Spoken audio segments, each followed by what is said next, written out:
ইতিহাস, বাংলার অত্যাচারের, বাংলার মানুষের রক্তের ইতিহাস, 23 বছরের ইতিহাস, মুমূর্ষ নরনারীর আর্তনাদের ইতিহাস, বাংলার ইতিহাস, এদেশের মানুষের রক্ত দিয়ে রাজপথ অঙ্কিত করার ইতিহাস।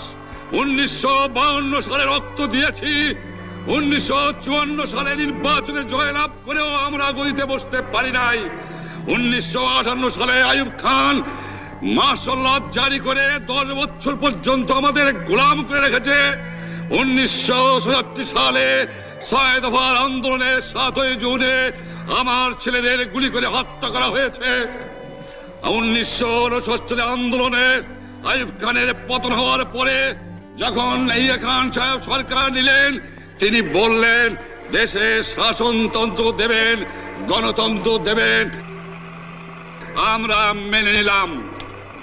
তারপরে অনেক ইতিহাস হয়ে গেল, নির্বাচন হলো। আপনারা জানেন দোষ কি আমাদের? আজকে আমি প্রেসিডেন্ট ইয়াহিয়া খান সাহেবের সঙ্গে দেখা করেছি, আপনারা জানেন, আলাপ আলোচনা করেছি। আমি শুধু বাংলার নয়, পাকিস্তানের মেজরিটি পার্টির নেতা হিসাবে তাকে অনুরোধ করলাম 15 ফেব্রুয়ারি তারিখে আপনি জাতীয় পরিষদের অধিবেশন দেন। তিনি আমার কথা রাখলেন না, তিনি রাখলেন ভুট্টো সাহেবের কথা। তিনি বললেন প্রথম সপ্তাহে মার্চ মাসে হবে, তিনি মানে নিলেন। আমরা বললাম ঠিক আছে, আমরা অ্যাসেম্বলিতে বসবো, আমরা আলোচনা করব। আমি বললাম বক্তৃতার মধ্যে অ্যাসেম্বলির মধ্যে আলোচনা করব। এমনকি আমি এ পর্যন্ত বললাম যদি কেউ ন্যায্য কথা বলে, আমরা সংখ্যায় বেশি হলেও একজন যদিও সে হয়, তার ন্যায্য কথা আমরা মেনে নেব। আসুন বসি, আমরা আলাপ করে শাসনতন্ত্র তৈরি করি। তিনি বললেন পশ্চিম পাকিস্তানের মেম্বাররা যদি এখানে আসে তাহলে কসাইখানা হবে অ্যাসেম্বলি। যদি কেউ অ্যাসেম্বলিতে আসে তাহলে পেশোয়ার থেকে করাচি পর্যন্ত দোকান জোর করে বন্ধ করা হবে। তারপরেও যদি কেউ আসে তাকে সন্ন্যাসার করা হবে। আমি বললাম অ্যাসেম্বলি চলবে। তারপরে হঠাৎ 1 তারিখে অ্যাসেম্বলি বন্ধ করে দেওয়া হলো। কি পেলাম আমরা? আমার পয়সা দিয়ে অস্ত্র কিনেছি বহিঃশত্রু আক্রমণ থেকে দেশকে রক্ষা করার জন্য। আজ সেই অস্ত্র ব্যবহার হচ্ছে আমার দেশের গরিব দুঃখিনী অস্ত্র মানুষের বিরুদ্ধে, তার বুকের উপরে হচ্ছে গুলি। আমরা পাকিস্তানের সংখ্যাগুরু, আমরা বাঙালিরা যখনই ক্ষমতায় যাওয়ার চেষ্টা করেছি, যখনই এদেশের মালিক হবার চেষ্টা করেছি, তখনই তারা আমাদের উপর ঝাঁপিয়ে পড়েছেন। তারা আমাদের ভাই। আমি বলেছি তাদের কাছে এই কথা যে আপনারা কেন আপনার ভাইয়ের বুকে গুলি মারবেন? আপনাদের রাখা হয়েছে যদি বহিঃশত্রু আক্রমণ করে তার থেকে দেশকে রক্ষা করার জন্য। তারপরে উনি বললেন যে আমার নামে বলেছেন, আমি নাকি বলে স্বীকার করেছি যে 10 তারিখে রাউন্ড টেবল কনফারেন্স হবে। আমি উনাকে একথা বলে দেবার চাই, আমি তাকে তা বলি নাই। টেলিফোনে আমার সঙ্গে তার কথা হয়।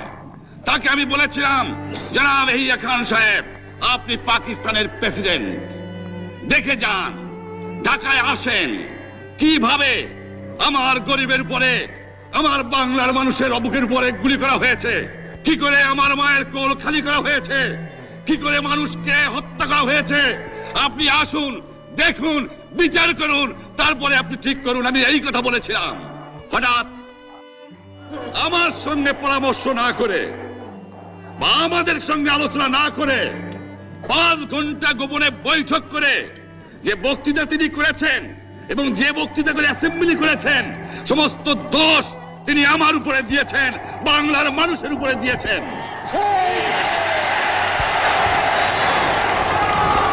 আমি পরিষ্কার মিটিংয়ে বলেছি যে এবারের সংগ্রাম আমার মুক্তির সংগ্রাম, এবারের সংগ্রাম স্বাধীনতার সংগ্রাম। আমার 25 তারিখে অ্যাসেম্বলি কল করেছে, রক্তের দাগ শুকায় নাই। আমি 10 তারিখে বলে দিয়েছি যে ওই শহীদের রক্তের উপর দিয়ে পাড়া দিয়ে আরটিসিতে মুজিবুর রহমান যোগদান করতে পারে না। অ্যাসেম্বলি কল করেছেন, আমার দাবি মানতে হবে। প্রথম, সামরিক আইন মার্শাল ল উড্র করতে হবে। সমস্ত সামরিক বাহিনীর লোকদের ব্যারাকে ফেরত দিতে হবে। যেভাবে হত্যা করা হয়েছে তার তদন্ত করতে হবে। আর জনগণের প্রতিনিধির কাছে ক্ষমতা হস্তান্তর করতে হবে। তারপরে বিবেচনা করে দেখব আমরা অ্যাসেম্বলিতে বসতে পারবো কি পারবো না। এর পূর্বে আমরা অ্যাসেম্বলিতে বসতে আমরা পারি না। জনগণ সে অধিকার আমাকে দেয় নাই। ভাইয়েরা আমার, তোমরা আমার উপর বিশ্বাস আছে? আমি প্রধানমন্ত্রিত্ব চাই না, আমরা দেশের মানুষের অধিকার চাই। আর যদি একটা গুলি চলে, আর যদি আমার লোকের উপর হত্যা করা হয়, তোমাদের উপর কাছে আমার অনুরোধ রইল, প্রত্যেক ঘরে ঘরে দুর্গ করে তোলো।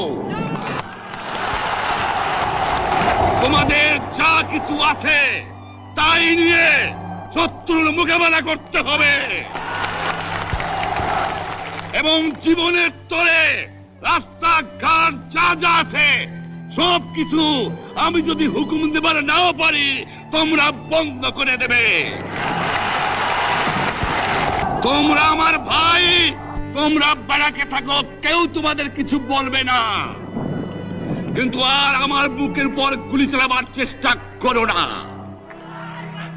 ভালো হবে না। 7 কোটি মানুষকে চাপা রাখতে পারবো না। আমরা যখন মরতে শিখেছি তখন কেউ আমাদের দবাতে পারবে না।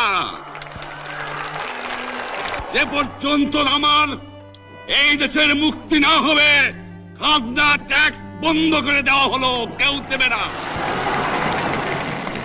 তবে আমি অনুরোধ করছি, আপনারা আমাদের ভাই, আপনারা দেশকে একেবারে জাহান্নামে ধ্বংস করে দিয়েন না। জীবনে আর কোনোদিন আপনাদের মুখ দেখা দেখি হবে না।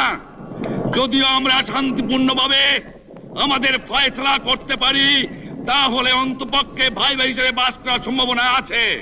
সেই জন্য আপনাদের অনুরোধ করছি, আমার এই দেশে আপনারা মিলিটারি শাসন চালাবার চেষ্টা আর করবেন না। দ্বিতীয় কথা, প্রত্যেক গ্রামে, প্রত্যেক মহল্লায়, প্রত্যেক ইউনিয়নে, প্রত্যেক সাব ডিভিশনে আওয়ামী লীগের নেতৃত্বে সংগ্রাম পরিষদ গড়ে তোলো এবং তোমাদের যা কিছু আছে তাই নিয়ে প্রস্তুত থাকো। মনে রাখবা, রক্ত যখন দিয়েছি, রক্ত আরো দেব। এদেশের মানুষকে মুক্ত করে ছাড়বো ইনশাআল্লাহ। এবারে সংগ্রাম আমাদের মুক্তির সংগ্রাম, এবারে সংগ্রাম স্বাধীনতার সংগ্রাম। জয় বাংলা।